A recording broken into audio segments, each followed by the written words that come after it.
அப்படின்னா என்ன மாதிரி மனநிலையில மக்களை பயன்படுத்துறாங்க? ஒரு கமர்ஷியல் பர்சனாக தான் யூஸ் பண்றாங்க. அவர்கள் வளர்ந்து கொள்வதற்கு பயன்படுத்தி இருக்கிறார்கள்.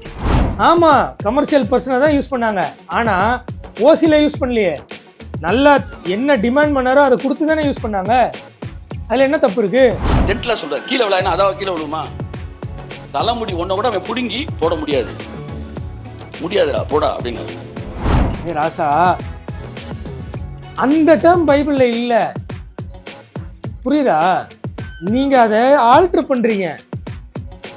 முடியாது போடா, அந்த அந்த டோன் அந்த டெர்மினாலஜிலாம் இல்லை. இதுதான் பைபிளை திறந்த மனதோட நம்ம படிக்கிறதுக்கும் கண்ட குப்பைங்களை கேட்டுட்டு அப்படிதான் இருக்கு நம்பி படிக்கிறதுக்கும் உள்ள வித்தியாசம். எதுக்காக அவர்களை பார்த்து பயப்பட வேண்டும்? என்ன கேட்பான்? அடுத்தடுத்த சில கேள்வி கேட்பான். அதை புள்ள நான் சொல்ல போறேன்.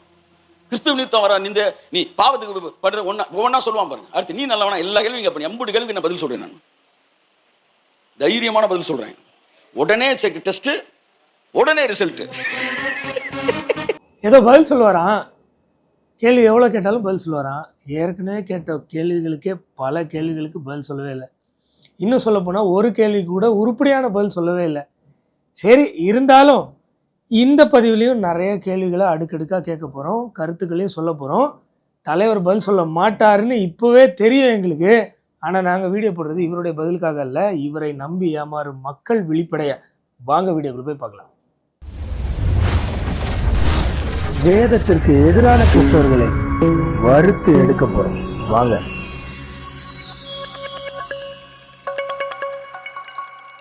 ஒரு ஒரு ஒரு கால் கேர்ள், அதாவது ஒரு கமர்ஷியல் செக்ஸ் ஒர்க்கர், ஒரு பொண்ணு கூட ஒருத்தன் ஒரு நாள் பழகிட்டு ஒரு நாள் இருந்துட்டு அடுத்த நாள் அங்கே ரோட்டில் போகும்போது அந்த பொண்ணு ஒரு 10 பேர் சேர்ந்து சுற்றி நின்று திட்டிகிட்டு இருந்தாங்கன்னா இவன் போய் நிற்பானாங்க. அவன் பாட்டுக்கு ஒதுங்கி போயிடுவான். ஏன்னா அப்படி ஒரு உறவு அவங்களுக்குள்ள கிடையாது.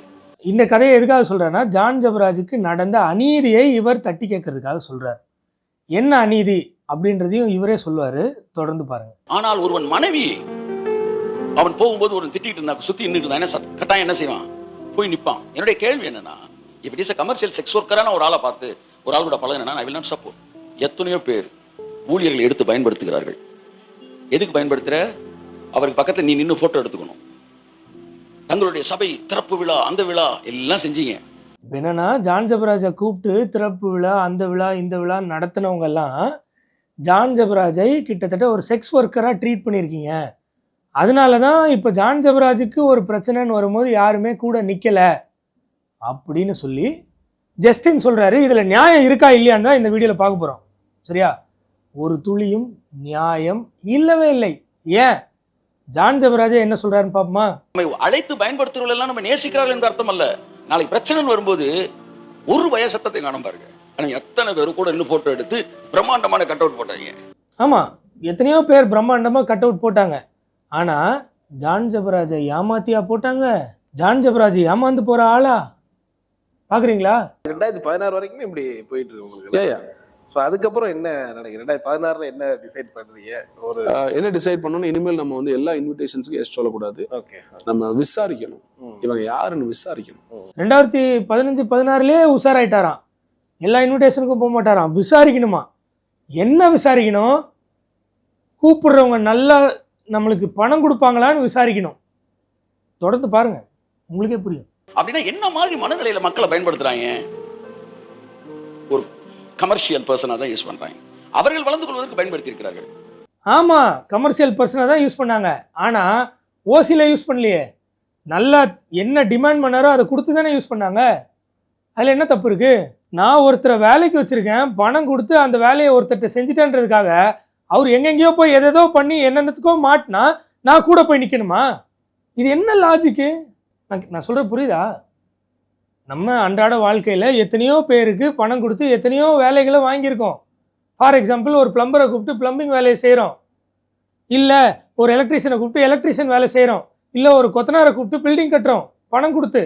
நாளைக்கு அந்த கொத்தனார் எங்கேயோ போய் ஏதோ வேலை காட்டி எங்கேயோ மாட்டிக்கிட்டு பிரச்சனையில் மாட்டினார்னா இந்த பில்டிங் கட்டினவங்க போய் நிற்கணும்னு ஏதாவது சட்டம் இருக்கா? சிலர் சொல்லுவாங்க, நமக்கு தெரிஞ்சவங்க தான், போயிட்டு வாங்க, நானும் ஒரு வார்த்தை சொல்லிடுறேன். சரி. ஸோ அதுக்கப்புறம் தான் நாங்கள் என்ன பண்ணோம்னா ரெஃபரன்ஸ் எடுத்து ஆட்கள்கிட்ட பேசி அதுக்கப்புறம் டிஸ்கஸ் பண்ணிட்டு போக ஆரம்பிச்சோம். எவ்வளோ தெளிவாக ரெஃபரன்ஸ் எடுத்து ஆட்கள்கிட்ட பேசி அவர் நல்லா கரெக்டாக கொடுப்பாருன்னா போவேன் அப்படின்னு சொல்கிறாரு. இப்போ அவர் எங்கடா அப்படி சொன்னாருன்னு கேட்டிங்கன்னா அடுத்த பதிவில் தெள்ள தெளிவாக எப்படியெல்லாம் இவருடைய வாழ்க்கை பிரயாணம் போச்சு, எங்கேருந்து பணம் தேவைப்பட்டுச்சு, பணம் இல்லாமல் இவர் ஊழியம் ஏன் பண்ணலை, இது எல்லாமே தெளிவாக வரும். சரியா? முழுசாக பார்க்கும்போது உங்களுக்கு புரியும்.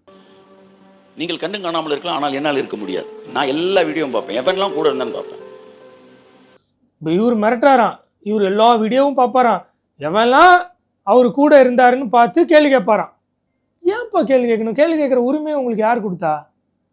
ஒரு நபர் பணம் வாங்கிட்டு போய் வேலை செஞ்சுட்டு வந்திருக்காரு. இப்போ அந்த நபர் ஏதோ ஒரு பிரச்சனையில் மாட்டி தலைமறைவாக இருக்கிறதா சொல்கிறாங்க, நீங்களும் அதை தான் சொல்கிறீங்க. அப்படி இருக்கும்போது அவர்கிட்ட போய் இவங்கெல்லாம் ஏன் சப்போர்ட் பண்ணல, எவெல்லாம் வீடியோ போட்டான்னு ஏன் கேட்கணும்? பணம் கொடுத்து தானே வீடியோ எடுத்திருக்காங்க, இல்லையா? பார்க்குறீங்களா? அப்போ நாங்கள் இப்போ என்னை வந்து வெளிநாடுகளையும் கூப்பிட்டாங்கன்னா நான் எனக்கு தெரிஞ்சவங்களை கூப்பிட்டு கேட்பேன், இவங்க எப்படி செல்ல சொல்லிடுவாங்க, வந்துடாதீங்க, ஆளு மோசமான ஆளு, இவனுக்கு இதே வேலையா போச்சு, வருஷத்துக்கு ஒரு வர்ஷிப் லீடரை கூப்பிட்டு ஏமாத்தலாம். அப்புறம் வருஷத்துக்கு ஒரு வர்ஷிப் லீடரை ஏமாத்துறாங்க. என்னன்னு ஏமாத்துறாங்க? என்னன்னு ஏமாத்துறாங்க சொல்லுங்க.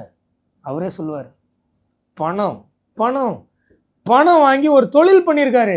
இன்னொருத்தட்ட நான் வரலாமா, நாங்க வர்றேன் அப்படி உங்க சர்ச்சுக்கு வரலாமா, அது மாதிரிலாம் கேட்க மாட்டேன். எனக்கு இன்னைக்கு ஒரு பழக்கம் உண்டு, கூப்பிட்டா அவங்களே ஃபோன் பண்ணி என்னை இன்வைட் பண்ணணும், என் ஃப்ளைட் டிக்கெட் போடணும், எனக்கு சாப்பாடு கொடுக்கணும், என் ஹோட்டல் பார்த்துக்கணும், ஆஃபரிங் கொடுக்கணும். இதுதான் ஒரு மானமுள்ள ஒரு இன்விடேஷன். இப்படிப்பட்ட மானமுள்ள இன்விடேஷன் இருந்தால் தான் போவாராம்.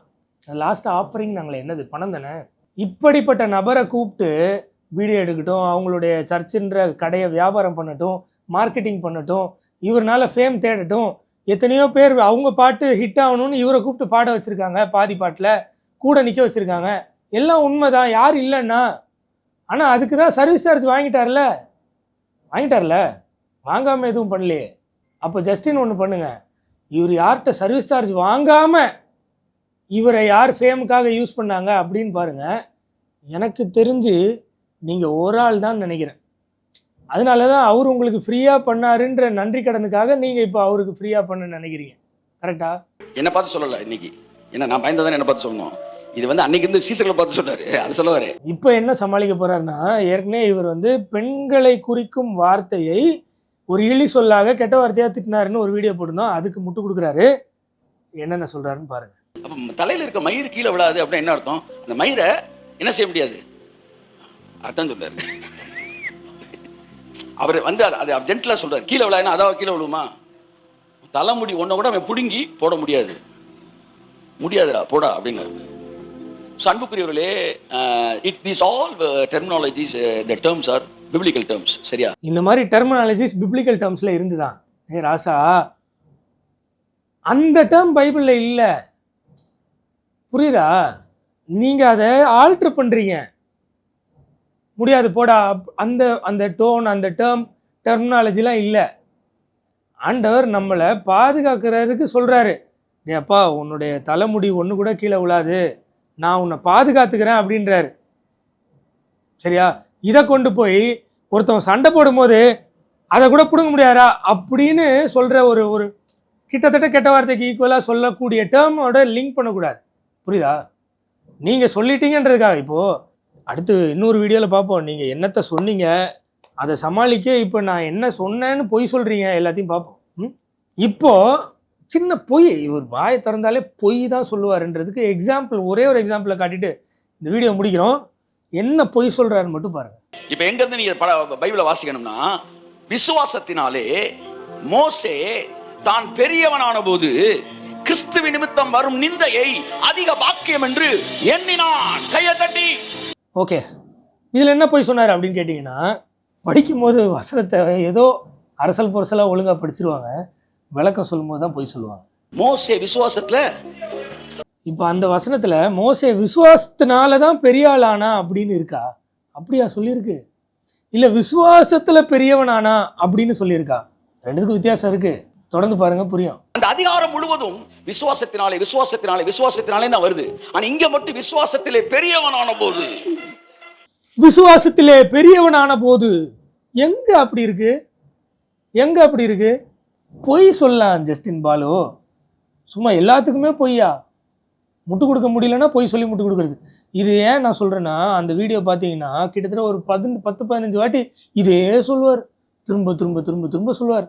நல்லா தெரிஞ்சுக்கங்க, பிரச்சனையே இல்லாம வாழ்வது தான் விசுவாசம். ஆனா பிரச்சனையை சமாளிப்போண்டான் முடிவெடுக்கிறது தான் விசுவாசத்தில் பெரியவனா இருப்பது. அடுத்து போய் பார்த்தீங்களா, அதுதான் விசுவாசத்திலே பெரியவனா இருப்பது. அங்க விசுவாசத்திலே பெரியவனா இருப்பதை பத்தி பேசவே இல்லை. எங்க பேசியிருக்கு? அவர் கோட் பண்ண வசனம் அங்கேயே நான் அதையே அப்படியே போடுறேன், அப்படியே படிக்கிறேன் பாருங்க. விசுவாசத்தினாலே மோசே தான் பெரியவனான போது பார்வோனுடைய குமாரத்தின் மகன் என்னப்படுவதை வெறுத்து, தான் பெரியவனான போது அப்படின்றத விசுவாசத்திலே அவன் பெரியவனான போதுன்னு மாத்திட்டார்.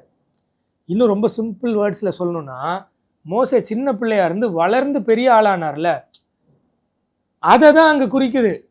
இங்கிலீஷ்ல பார்த்தீங்கன்னா இன்னும் ரொம்ப சிம்பிளா, தமிழ்லேயே சிம்பிளா தான் இருக்கு, இங்கிலீஷ்ல பார்த்தா சிம்பிளா இருக்கும். By faith Moses when he had grown up refused to be known as the son of Pharaoh's daughter. இந்த பார்வோனுடைய அரண்மனையில வளர்ந்தான்ல, வளர்ந்து அவனுக்கு ஒரு அறிவு வரும்போது அதை எண்ணாம கிறிஸ்துவ நிமித்தம் அதிக பாடுகள் அதான்னு வந்தாரு அப்படின்றது அந்த வசனம். இதை விசுவாசத்தினாலே பெரியவனான போது அப்படின்னு சொல்லி திருப்பி அதையும் ஆல்டர் பண்ணி விசுவாசத்திலே பெரியவனான போது, அப்ப நமக்கு விசுவாசம் இருந்தா எதிர்த்து நிக்கணும் அப்படின்னு ஒரு கான்செப்டை கொண்டு வந்து எங்கேயோ கொண்டு போறாரு. இதுதான் பைபிளை திறந்த மனதோட நம்ம படிக்கிறதுக்கும் கண்ட குப்பைங்களை கேட்டுட்டு அப்படிதான் இருக்குன்னு நம்பி படிக்கிறதுக்கும் உள்ள வித்தியாசம். சரி, அடுத்த பதிவில் இன்னொரு கெட்ட வார்த்தையை பேசிட்டு இதெல்லாம் கூட பைபிளில் இருக்குன்னு நம்ம கெட்ட வார்த்தை கருணா பேசினார் இல்லையா, அதை ஃபாலோ பண்ணி அவர்கிட்ட இருந்து கற்றுக்கிட்டு அடுத்து எப்படி பேசுகிறாருன்னு அடுத்த பதிவில் பார்ப்போம். இதுக்கு மேலேயும் பாலு இன்னும் எவ்வளோ முட்டு கொடுக்க போகிறீங்களோ கொடுங்க.